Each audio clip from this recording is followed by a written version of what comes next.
Good morning, it's Sherry here. It is it's July 11th. That's the date today. So I thought I'd take my hand at doing a garden tour. It's very overcast today. It's promising rain. So I'm hoping the video quality will be as good as it can be with me holding my phone. So I'll take you down one side of the property. I'll span slowly so I don't make you dizzy.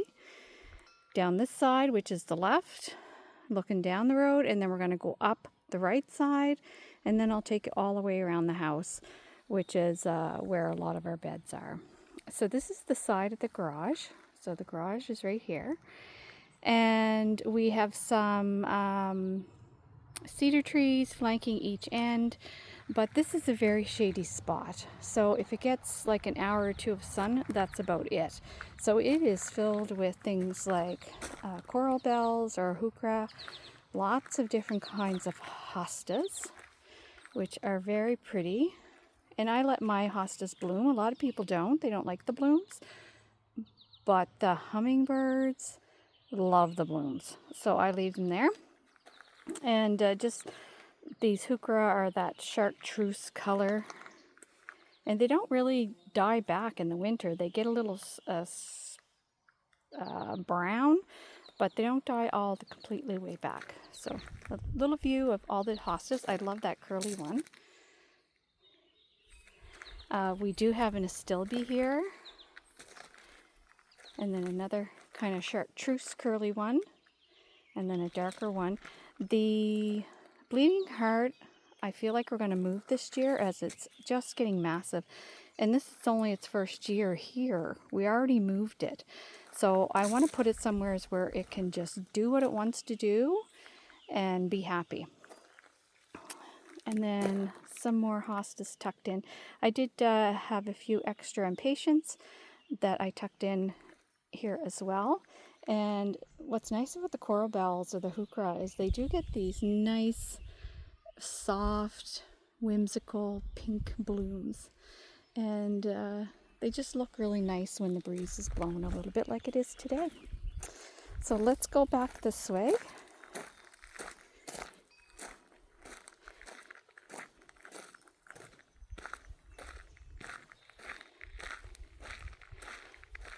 And right here is a big line of Pinnacle hydrangeas that we put in last year. These are Strawberry Sundae. Please don't quote me on any of the names that I give you. I'm going by memory. I think that's what they are, but they are just loaded, and there's probably 14 or 15 plants here, and they are loaded with buds. So like there's over 100 buds on each plant, so it promises to be a glorious show probably in another month. And they'll get nice medium-sized panicles that will have variant. They'll come out white, and then they'll start shading into different colors of pink, which gives it its Strawberry Sundae appeal. And I think I'm just gonna go over, before I move over to the edge of the property, we do have a little snowball bush there that's new this year that did bloom.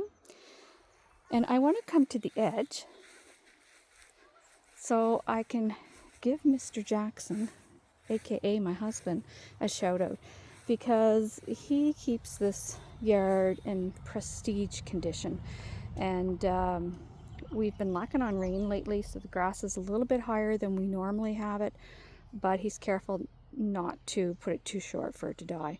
But what I wanted to show you is the border. And this is what I love when creating gardens, is if you can fit a space where your backdrop is just what naturally grows, it becomes a gorgeous backdrop. So these cattails, or we used to call them bulrushes, are just developing their heads. So those are the nice brown heads. You can use them for fall decoration if you want.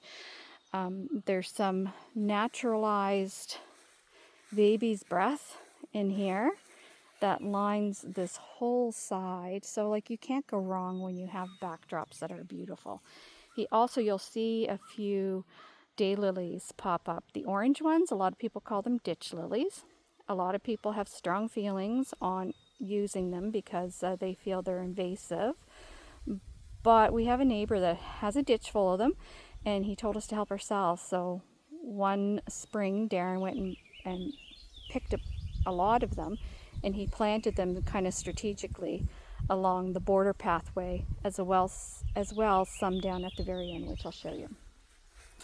So we have some large maples. The first year was grass and the larger trees. So we have a total of 6 maples in the yard. We have 2 red, we have 2 variegated, which has this beautiful variegated leaf, and then we have 2 yellow ones that are on the other side that we'll get a closer look at. Now the wind is a little bit breezy, so I'm not sure how that will translate in the sound, but this willow, dapple willow bush or tree, if you want something that's a single plant that is going to provide you with massive impact, this is the one you want to go for. So this little bush is only 3 years old, and it is massive to the point where I think we're going to have to get trimming at it. We did move some things last fall because it was crowding it, and we're going to have to move some things again this fall because it's kind of overtaken the area. As you can see, that's the center of our bench, and the willow is now coming over to the center of the bench. And this was like itty bitty. This was like a 3x3 size when we planted it just 3 years ago. So we'll get after that. We have a spirea. We do have a little sitting area. Behind it is a crab apple tree that blooms nice pink. And then we have a forsythia. I know I'm not saying it right. Pardon me. But those of you who garden will know what I mean. So this is the one that gets the bright yellow blooms in the spring. And it's growing a bit funky, and I'm sure it's got something to do with this willow that's blocking the sun. Because the sun comes out over on the willow side. So I believe we are going to move this one. We'll trim it back, and I know with that we'll be suffering or getting rid of blooms in the spring. But I think for best for the plant, we're going to move it this fall. And then we have a beautiful Annabelle hydrangea. So these are the dome-shaped, gets very full. Like last year each bloom spanned over 6 inches to 8 inches across, and they just become a very brilliant white, and it's loaded up with some nice blooms. So I'm looking forward to that. We have some Russian sage right here. I do believe that's what it is. It could be a type of cat's meow nepeta. It might be, but I think it's more of the sage. And we actually have a patch that's buried under the willow that we will move over here. The rhododendron that's here, again, it's struggling. It puts on growth each year, but it just hasn't been blooming. So again, I have to wonder if it's the location. So considering moving that. Gardening, my friends, is exactly that. It's making a plan, planting it, and then maybe moving it in a few years or separating it. And that's okay with us. We're kind of at the stage, you'll see, we don't want to grow the garden anymore, but we can certainly change up its looks. So it doesn't have to get boring, that's for sure. And this Russian sage will bloom all summer long. Pollinators absolutely adore it, and it is a big hit. So there's a kind of a closer up look, and I am seeing a snail on a leaf, which I shall get rid of. But yeah, they're creating their nice dome-like blooms. We have another one of the variegated maples here, and another one of the red maples there. And this one is a hawthorn tree. So I did post some pictures this spring, and this one was a surprise for me. I just like the shape of the tree and the leaf canopy, so that's what made me buy it. I had no idea that in the spring it creates blooms, and it was filled with these tiny pale rosette blooms. So it kind of makes me wonder if there's not going to be berries, but I don't see any evidence of berries. I know some hawthorn trees produce berries, but we'll see what the fall takes us. This was just planted last fall, so marvelous tree. Now when we come down to the end of this side, there is this U-shaped bed, and why we made it this shape was because of all the tree stumps. And I love the look of the tree stumps. I love the natural feel of it, the trees that are left standing. I did not want to dig them up. So in order to put a flower bed right kind of at the end, we decided this U-shape. Again, filled with hydrangeas. And these are the panicle kinds of hydrangeas. These ones are the limelights, and they will get huge blooms. Again, they'll be white with a hint of green and a hint of pink. So there are 8 hydrangea bushes in this ring, and I gave them a hard prune this spring, so we will see how well they'll produce, but it's still early for them. They're more of a probably 1st of August, 2nd week of August kind of blooms. And then in between the hydrangeas, we planted lilies and daffodils, and they are marvelous spring color, but I hate the foliage that has to be left behind for such a long period of time until it browns all the way down. And then once it browns all the way down, then you can cut it, but it does take a very long time. So I got some of the Vista Pink bubblegum annuals, and we popped them in, and they're struggling a little bit just because we don't drag water down here every day. So we rely on the rain, and the rain hasn't been that plentiful. But hopefully it will be enough for them to do their thing. They're certainly blooming nice, but they have the potential to actually fill in. Like 2 plants per section will fill in between the hydrangeas very nicely. So that's kind of nice and cool. But yeah, these hydrangeas, and if you follow me, you'll see pictures as things bloom out as we move into our season.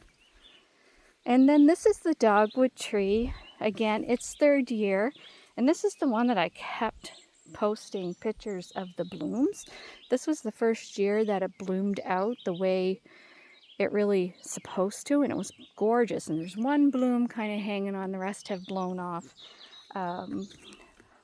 But it really likes its life down here, and it's putting on some really great growth.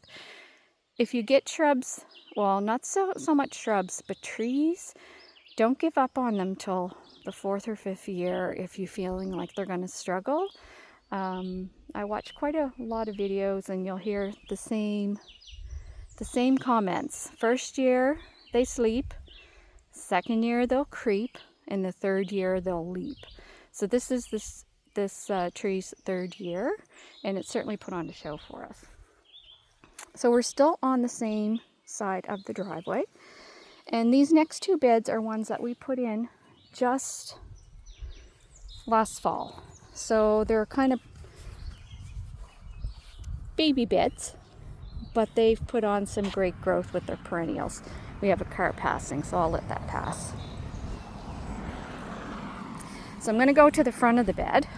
We flanked either end with a willow, so we're going to have to keep an eye on that, because I don't want these willows crowding in this bed by 60 feet. So we can certainly trim them back, but we have lots of perennials. So we have some Pink Profusion Veronica that's just putting on its bloom heads or calyxes. And again, pollinators absolutely love them. Anything that's in the shape of a point, Pollinators love them. We have some denim and lace. This is, I believe, Russian sage.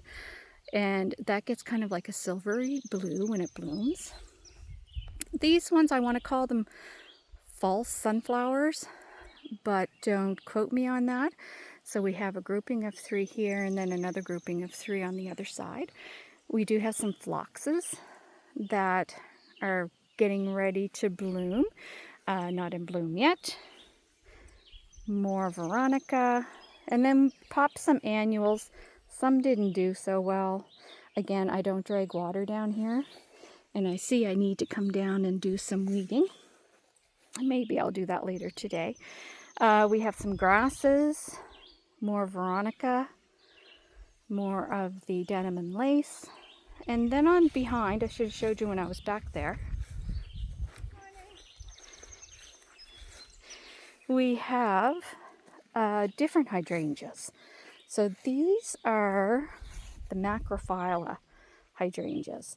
So these are the ones that, depending on what your soil acidity is, will either come really pink or they'll come blue. And you can see mine's looking like they're coming pink. So I have one here, there's one right there, and there's one right here. And just yesterday, I planted in 3 bunches of cone flowers that are white. So those will be really nice. And I have room on this side to do a little drift of something else. So that's that bed. And then if we walk down closer to the road, we're kind of at the end of our driveway now. This is kind of the largest bed. Now there's a line of shrubs right here, and they are called something fire. So we're going to pull that big weed. And their new growth comes out rusty red, but they promise to get quite large in size, so that will be good. We have a rose bush here that was actually a gift, and it's grown very nice. And then this spot is just filled with perennials. We have cone flowers, we have echinacea, there's some Rebecca. Here's some early blooming phlox. So up above where I said the phlox has not bloomed yet, here's some early blooming ones. And I believe these are more denim and lace. I did put some annual salvia in here and a few other annual things just to give it a pop of color. There's some daffodils, dahlias. But it's just filled. There's a pretty cone flower. It's just filled with things that are getting ready to bloom. And in here, I also put 3 new cone flowers yesterday as well. And these are those ones that are green in color. The nursery only had 3 left. So pick those up. And some salvia, some funky birdhouses that I just absolutely love that Darren built. And then we just continue on. We have lots that are just putting on their leaf canopy to bloom. We have some beautiful cone flowers here that are starting to bud up. And it's really shaping up.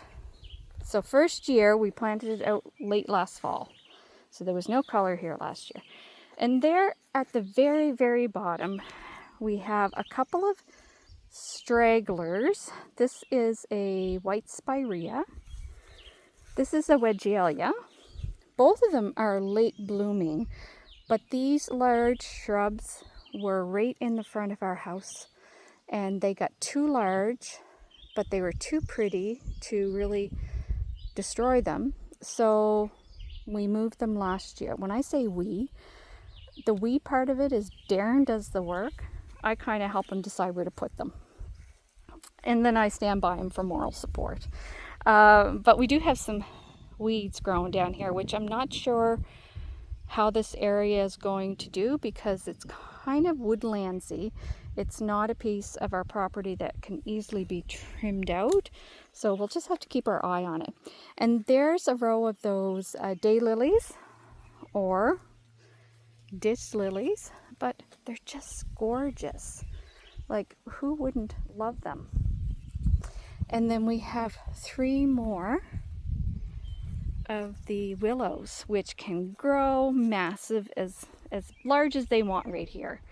Now I do see that there are more ivory than pink tinge down here, but it could be because they get more shade. But they're still very pretty, and as you look beyond, it's kind of sitting beyond that U. So it's at the very edge of our property, and these lilies are gorgeous. So ditch lilies or not, they are welcome. So now we're gonna go over to the other side, and we have a car coming because we're right at the very bottom of the road. So I'll point the camera this way.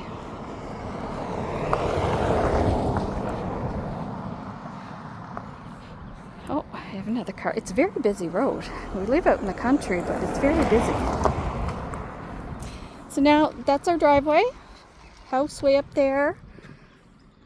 That bed I just showed you. And then this bed we just looked at.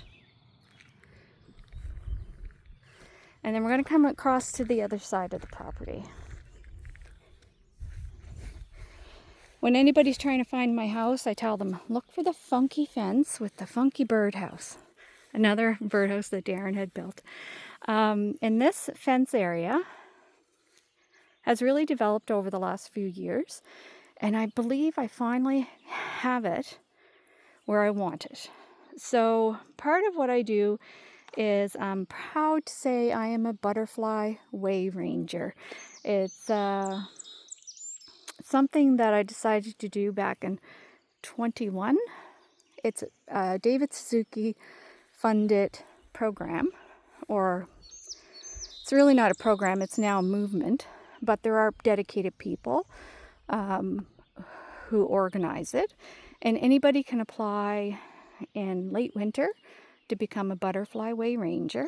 And it's people that are just dedicated to building spaces for natural habitat pollinators to come. And so that means growing things in your yard that would naturally be here years ago if we didn't mow it all down to build infrastructure. So part of that is milkweed. So milkweed is very important to the monarch butterflies. It's the only plant that they will come and lay their eggs on. And then the larvae and caterpillars eat the leaves in order to grow into the monarch. And because we've done such a good job in eradicating a lot of our natural milkweed, monarchs are starting to become extinct. So monarchs are those nice big orangey black detailed wing butterflies. So if you grow milkweed, you have a better chance of attracting monarchs to lay their eggs, and then we can build a population. This is the 3rd year for my milkweed, and I've seen monarchs, pardon me, but I haven't seen the larvae or the caterpillars on it. But I don't come down and look every day neither, so who knows? But I'm happy to do it. It comes back every year.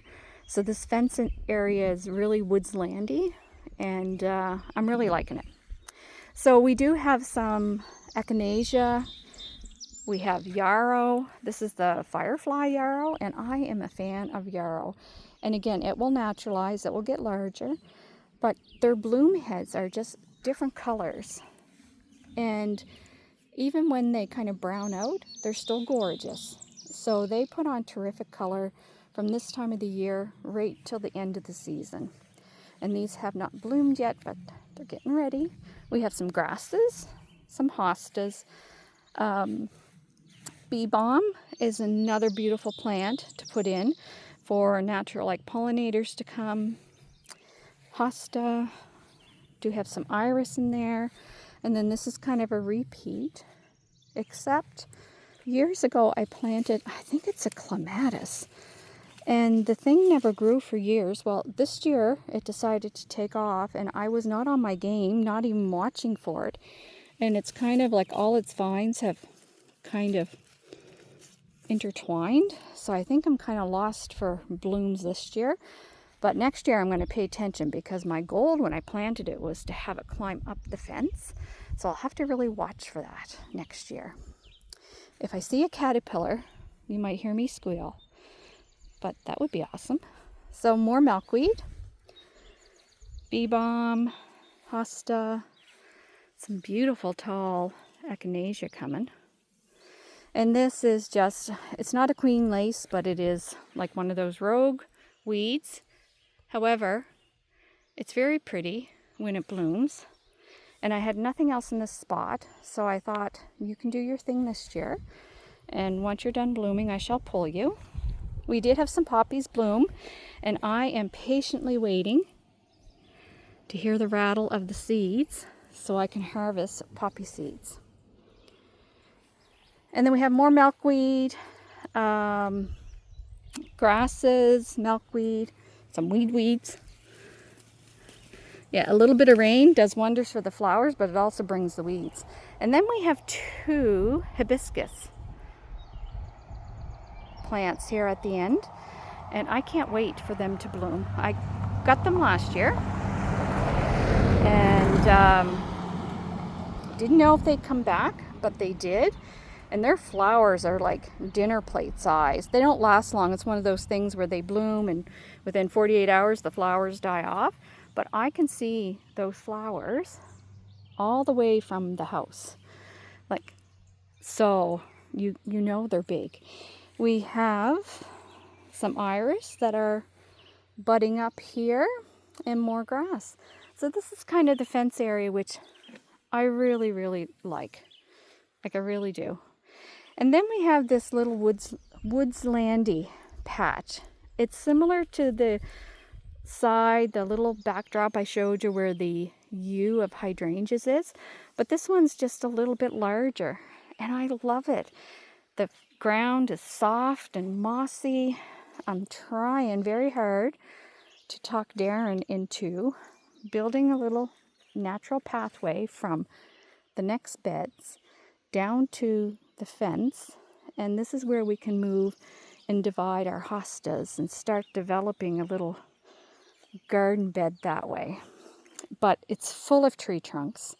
I know it's a beast for him to trim, so that could be part of his angst of doing anything in here, but we'll see.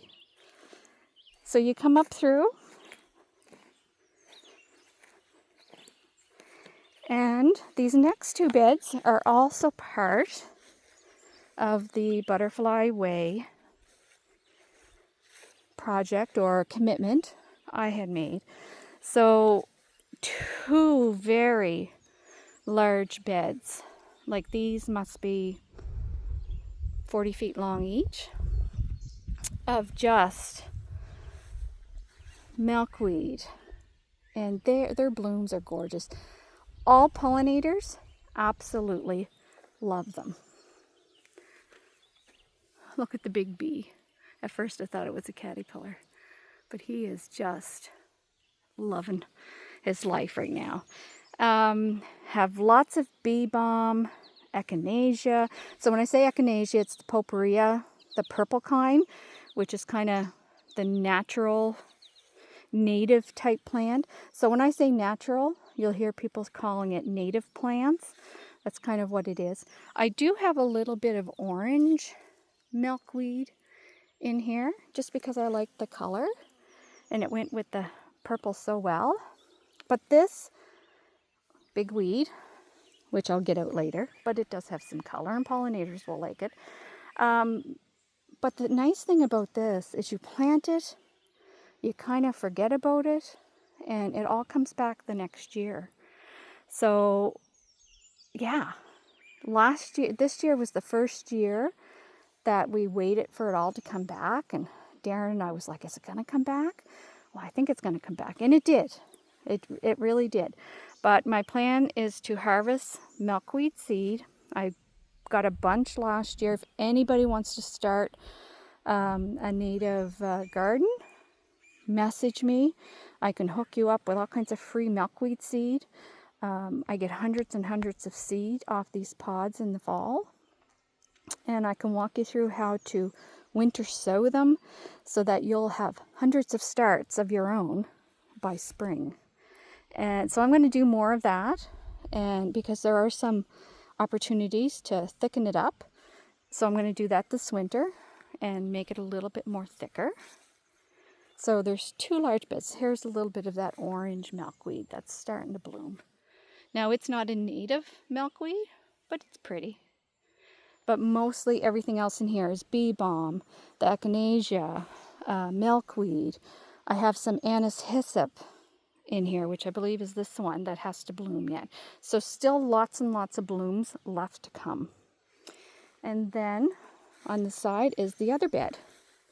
So it's kind of a repeat of, but the milkweed is just so pretty. Like in each one of those little bubbles you see burst into color. And it is just magnificent. And it puts on a great show from now pretty much to the end of the season. So that's the Butterfly Way beds. And we have some bee balm, some echinacea, but still lots and lots to bloom in here. And like I said, I'll be sharing pictures. You know I love my pictures. Well, this is an odd one. This looks like a white. Well, look at that. I've never seen that.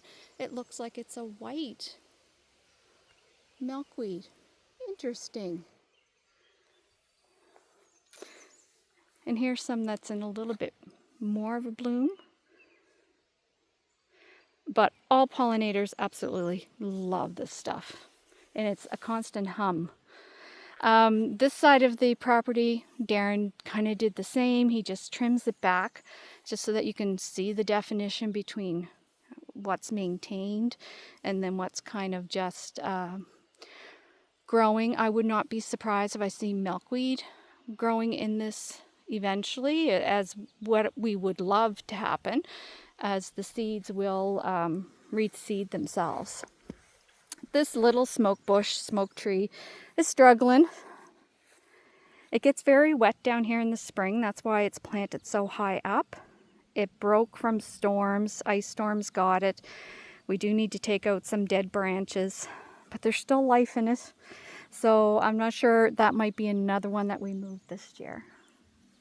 There is one of the yellow maples up there. So it's kind of a nice green maple, but new growth comes out yellow. That's why I'm calling it yellow maple. And then I'll give you a closer look because we passed this fella. This is a bit of a longer video, so I do apologize. So nice and pretty. I love maples. We are very fortunate to live where we live. And this is the fringe tree. Planted last fall. If you have not seen the pictures I posted on its blooms this year, please go back and have a look. It was absolutely fantastic for a little tree. It bloomed its head off. And these promise to get quite large, so I can imagine it being triple, quadruple its size and producing a whole tree of those fringes. It'll be pretty. And then here we have, it's a weeping, and I can't remember the name. And I wanted to say oak, but then I changed my mind because I see a little oak tree growing at the base, which we're hoping to take out and see if we can transplant and grow an oak tree. This could be some sort of a variegated weeping oak, but I'm not right sure. So I'll keep you posted on that. And then we have right here a row of butterfly bushes. And again, butterfly bushes are gorgeous. When they start growing, they grow hard, and large, but they are at the top of our growing zone. And we have struggled with keeping them alive during the winter. They actually kind of die all the way back, and then they start from that base up. So we have 3 on this side, and then we lost one in the center, so we replaced that one with a variegated eucalyptus. So that's pretty. But these have these, and again, you'll see pictures, they'll have nice swoopy purple blooms. And then before we go around the house, we'll take a look at this little bed. Still a young bed. Struggle up here with dry grass. So Darren's in the process of laying down some soil and he's going to reseed. But we have a bridal spirea that was beautiful when it was in bloom. We have another butterfly bush here, and this little thing was given to me, and it kind of dies back every year, and then it comes back, and it comes back different. So I'm just waiting to see what it's going to transform into this year. It never comes back strong, so I'm sure one of these winters it will take it out. And then we have a few struggling rose bushes. But again, trying to be patient, leaving them alone to do their thing. It's a small patch, so if we have to put something different in here, that's not a problem. And then we have 3 raised beds here. Garlic, which has to be pulled. I may even do that today. The scapes I already pulled in 8, but I see I missed 2 scapes. Here's one. So if you don't know what a garlic scape is, it is the flower portion of your garlic, and it comes from the center part of your garlic, so all the way down here, and this is where I'll cut it off. And this whole branch, including the flower piece, is edible, and it's almost like a harder garlic onion flavor, and it is beautiful in soups and sautés. So I just chop them up in little pieces and freeze them, and then I have them ready to go for some garlic flavor. But yeah, I think garlic is soon ready to pull. This is our shame bed. So we have a rogue garlic over here, 2 of them. And then we tried our hand at putting some corn in, which I see teeny weeny corn, but the weeds just seem to come up overnight and we just never got a handle on them. So there are some sunflowers in here that seem to be strong enough to fix up the weeds, but I just need to come in here and just weed the whole thing and perhaps use it for a later crop of beans or beets. Have a couple of new rhubarb plants, and then I have this cast iron urn. And again, if you want a plant, one plant that's going to make an impact. So this is one bubblegum vista annual, and as you can see, even in part shade, it is blooming its head off and it gets large. Right behind it is our asparagus bed. So this was its first year that we were able to pick and eat the asparagus. And asparagus will bolt rather fast. I learned that this year. So when they bolt, of course, they're no longer edible, but I leave them because their green fernies structures are so pretty, and like these are as tough as bamboo stakes. So once we trim them down, I might even try to dry them out to see if I can use them as stakes in the garden somewhere else next year. So I'll have to wait for spring to get some more fresh asparagus. So now we'll start around the house, and I'll go to the front door and we'll talk about what's going on. Lots of things are happening.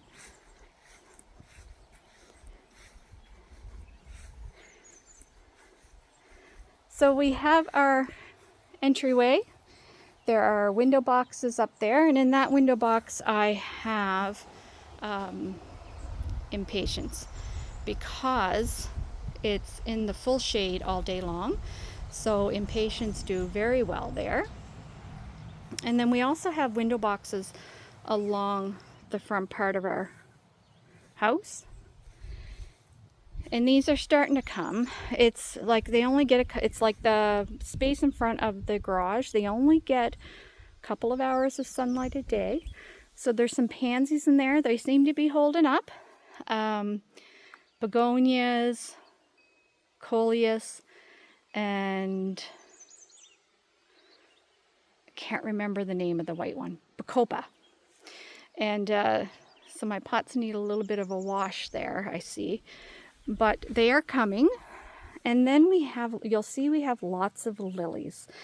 And some lilies that has to be moved because the height of them is unbelievable. So these ones, I'm not sure what color they're going to bloom, but they have lots of bloom heads. And we have day lilies in here that will bloom. This is a bleeding heart that is still going for it, which is late in the season. But again, it doesn't get a lot of sun here. We have a nice Austrian fern that the first year it almost died back, but I left it. And this year it's come back very nice. There's some heucherella. There's some primrose, some poor coleus. You'll see a few coleus along this path that have gotten eaten. But, you know, if the coleus takes it and the other stuff's left alone, that's okay. It's my sacrifice. Another window box. This is another eucalyptus that is a variant yellow-green. We have a lot of lilies getting ready to open here, and this looks like it's going to be a burgundy pink. Little coleus. This, I believe, this is one of the bushes that we moved from down by the bench, and this is a dwarf burning bush. So that will put on color in the fall. Back in the corner, we have astilbes, and look at these glorious lilies. These ones we will not move because they're nice and short. But look at these ones. Like, these ones are upwards to 5 feet tall. And I'm going to get in close to show you the pink. We have some sedum down here. And this bundle is absolutely gorgeous. Absolutely gorgeous. Can't remember what I planted right here, but it looks like it's new of this year. And this is just a pot that's sitting behind it. It's a pot of some annuals because we did take from this area, we took that large white spirea and the wedgelia that I showed you that was way down at the end. This is the spot those came from. So this year there was like some holes, and we wanted to sit on it for a year to see what else we wanted to do with the space.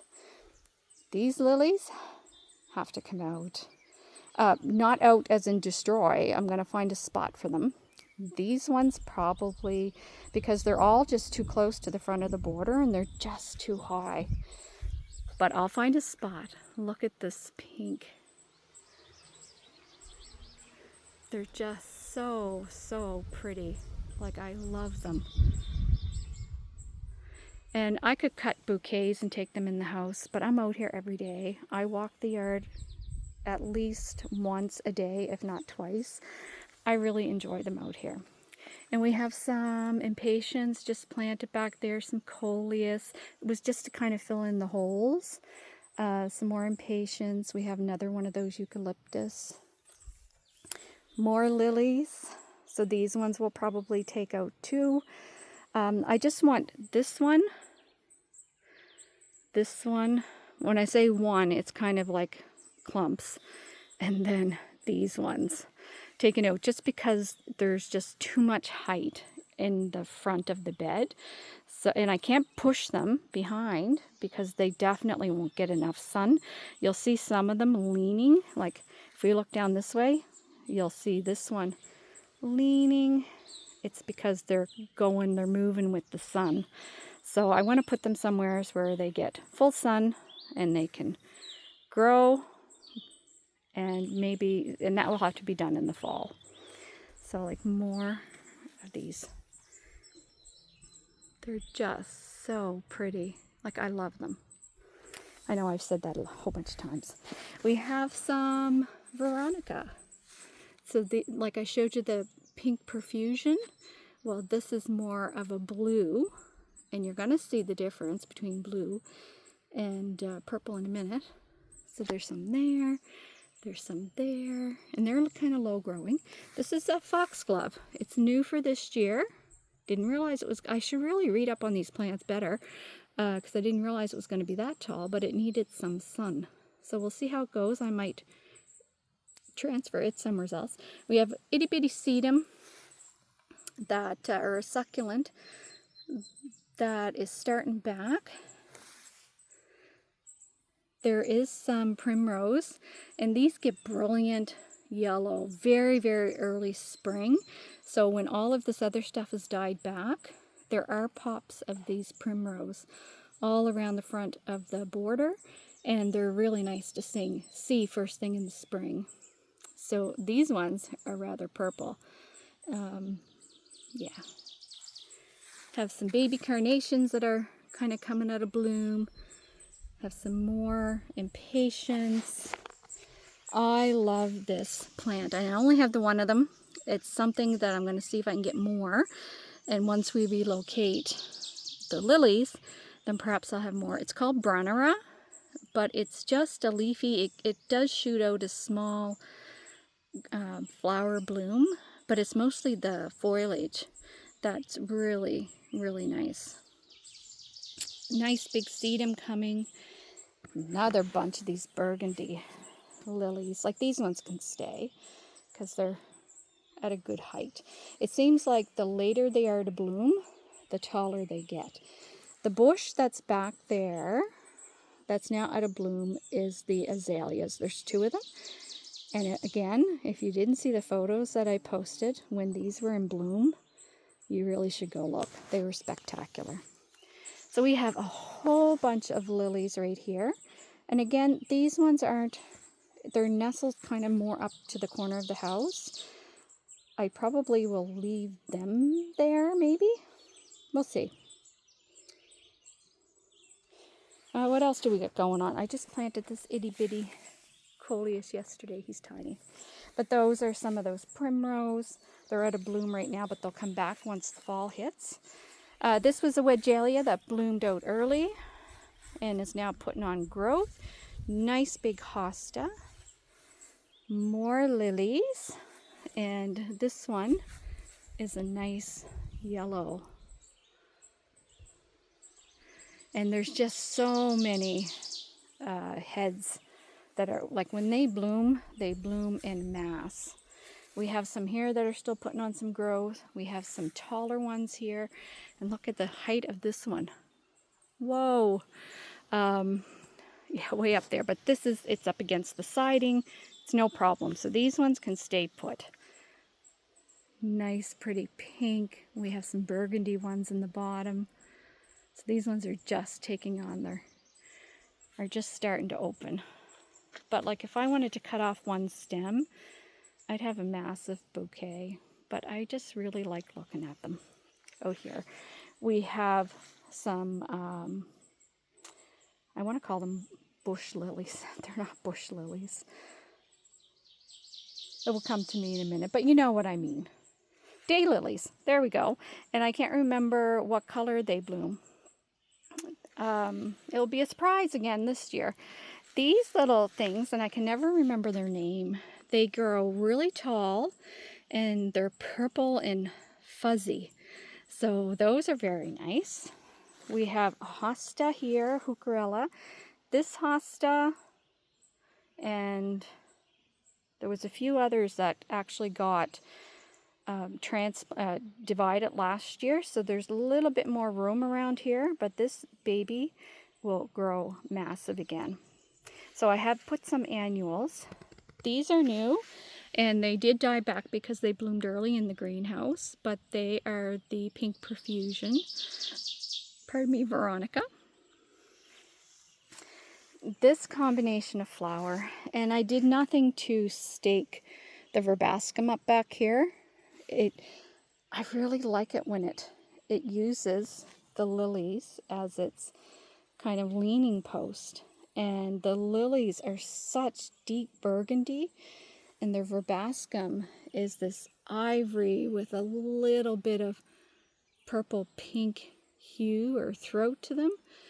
And the two together is absolutely stunning. So burgundy and ivory in your garden would be stunning.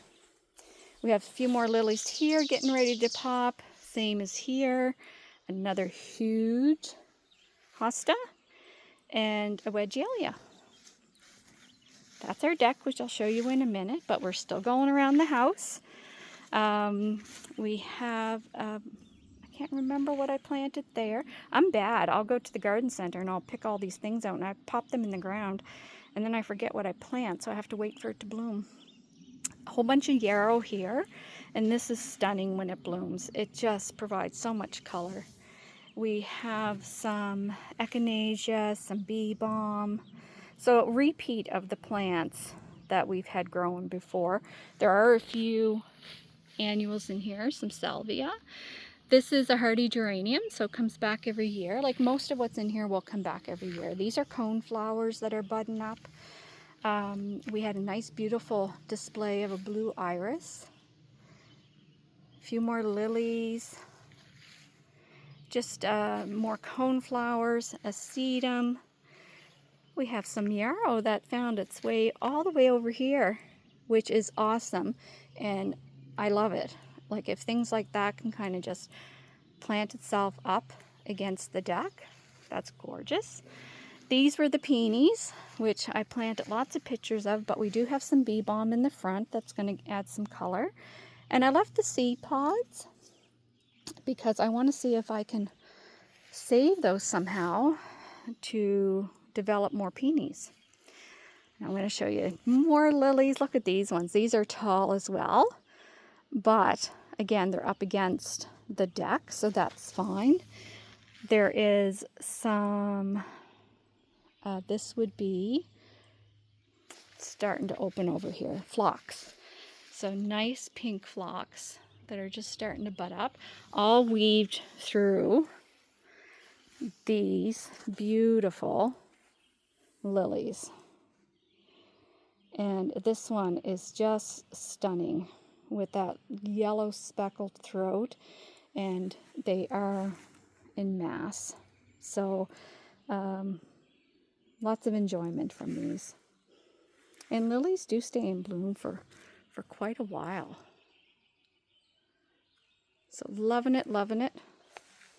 And there is some blooming sedum just below the lilies, which actually, when you're standing in person, really complement each other because they both have that same hue of yellow. So it's very, very nice. We have some bee balm shaping up. This is a Nepeta, a nice large hosta. And this is a hydrangea standard tree. So they took some sort of tree trunk and then they propagated or branched a hydrangea into a tree form.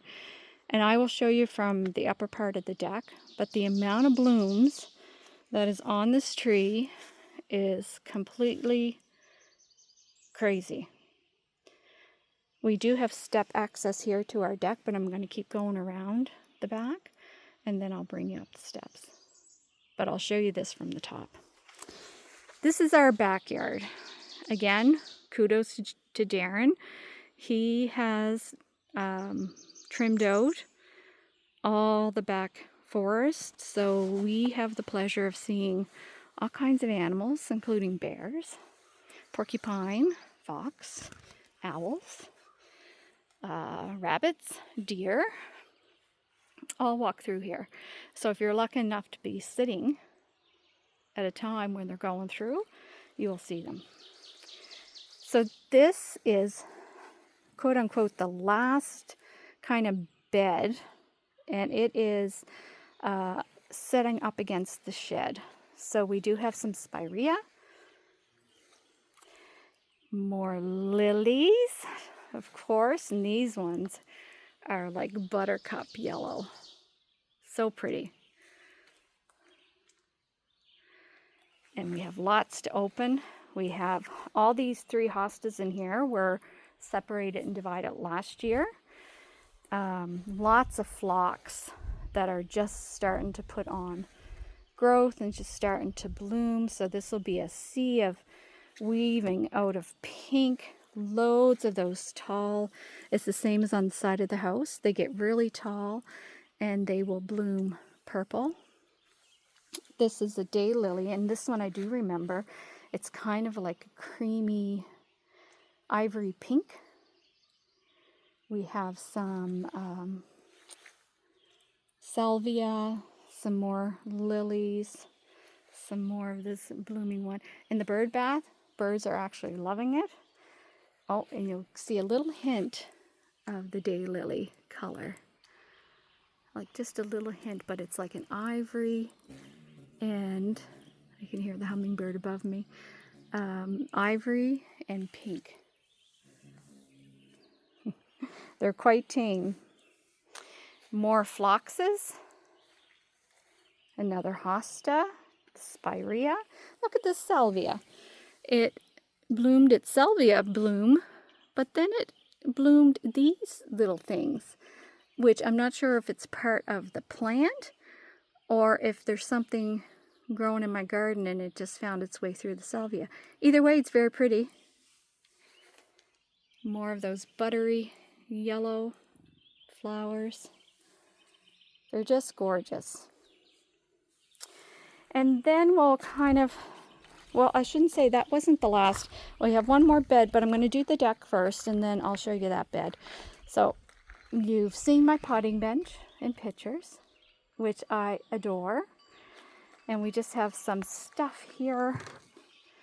But I have loads of containers on the deck. And this is where I enjoy most of my day when I'm off work. And it's very pretty.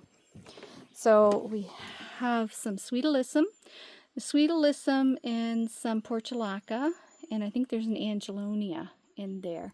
Sweet Alyssum is awesome, and it will grow right into the fall, but sometimes if it's really, really hot for a long period of time, it will succumb to the heat.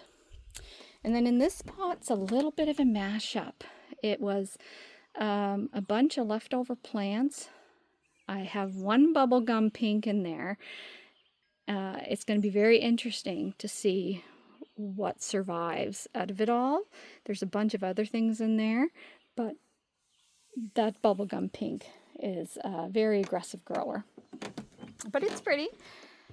I have this plant all over the deck because the sweet smell it provides, it is just stunning. And this is more Sweet Alyssum. So I kind of have it in the back, hoping that, I mean, this deck gets full sun. But this is, and I'm not sure if I'm going to say it right, Jazzleberry Niceum. And it is an annual, but it blooms all summer. And the smell is just so yummy. And then we have this grouping of petunias and some more of that Niceum, but it's just in a buttery yellow. And those colors are really nice together. And then, see, this is the Sweet Alyssum that's getting a little bit too hit by the heat. But I do see tiny blooms recovering, so I may have to move that one to another location. We do have here some Angelonia and some Portulaca, the little yellow ones. We have a grouping here of Calibrachoa or Million Bells. This plant is really nice, but it's really hard to put with something else because it's so finicky on its water. It doesn't like too much. It doesn't like it too dry. So every day it's like a test. Stick your finger in to see what it's going to like. But they're very beautiful colors in Million Bells. We have another one of these pots on this table just because I love the smell of it. And then over here we have my little Buddha. And then we have some buttery yellow petunias, some verbascum. No, not verbascum. verbena. And petunias with salmon color geraniums. And then this is a potted up dahlia, which is just blooming its head off.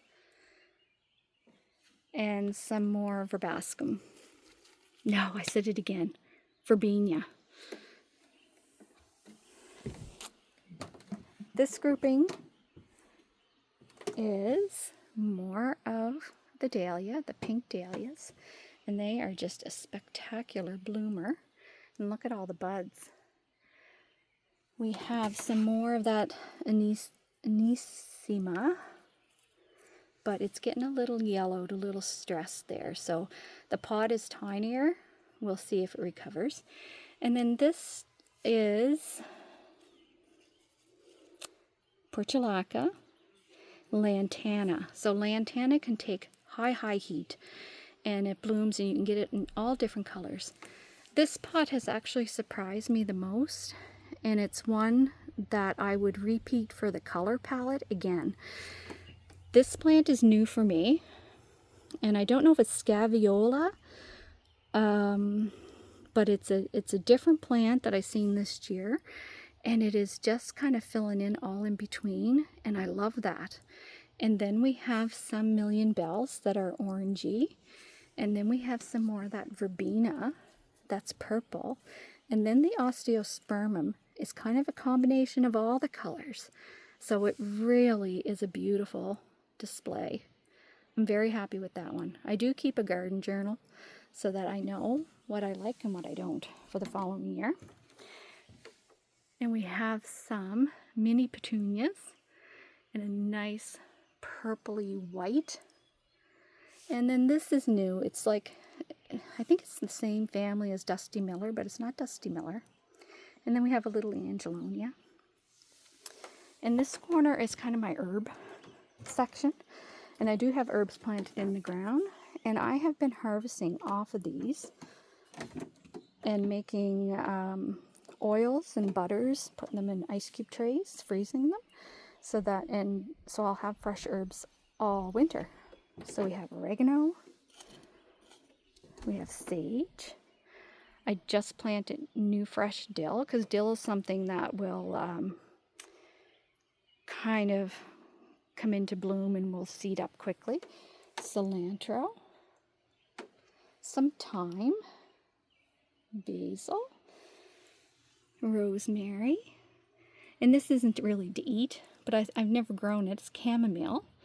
I'm doing it more for the flowers, and then some parsley.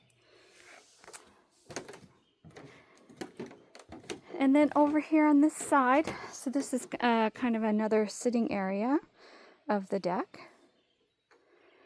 We have this grouping, and just beautiful. So a lot of repeats up on the deck of the different flowers that we have elsewhere. This is a dahlia, but it's yellow. And then these ones are the mini white petunias with some of these deeper purple ones, and these spikes. So I like planting these because they do hold over right till fall. So it makes great for fall decoration. We do have a succulent that blooms little flowers. And then there are hanging baskets. These ones are very pretty. Sunrise or sunset petunia. My friend will know right off because she has them as well.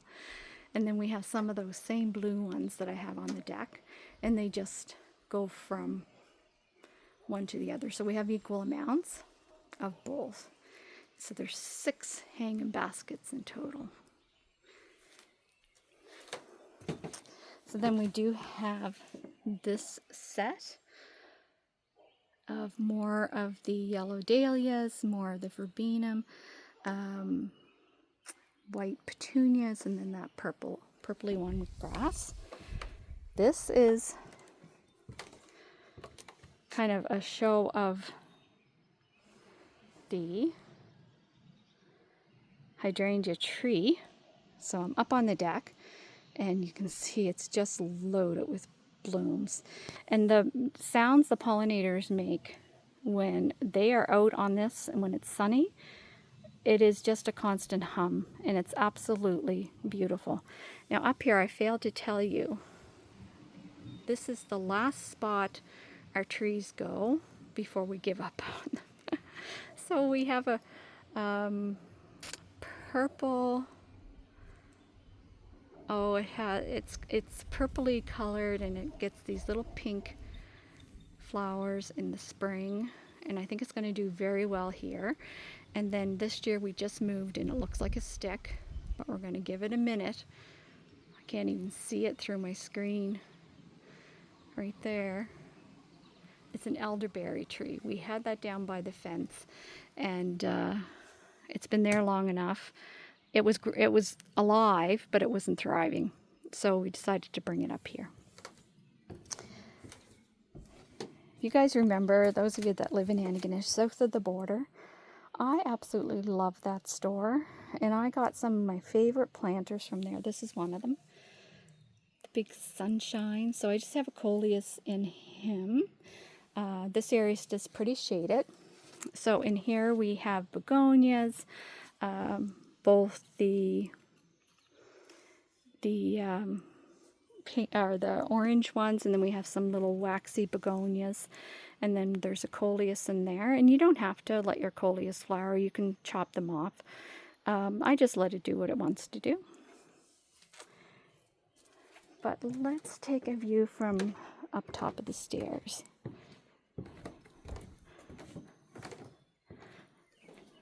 And then this is the row of the Nepeta that I had showed you earlier this spring, and it did bloom early because it was in the greenhouse, but it's comes back every year. And even though it's not in full bloom, sorry, my fingers are getting in the way, it is blooming enough that the pollinators still like it. Like, there's little fresh blooms that come, and even the calyxes that are left behind, some people will kind of shear it all back and let it bloom fresh, but I don't want to do that because the pollinators still like it, and I don't know if we have a long enough growing season for it to actually bloom back. So I'm just kind of leaving it as it is, and it's okay. So this is kind of the top view of the tree, and look at all those blooms. And then we can see our lilies over there on the side. And I'll just do a little pan of the deck area. So like loads of color. And I love it.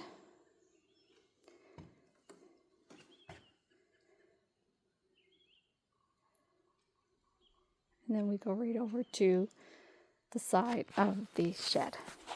We're almost there. We're almost done.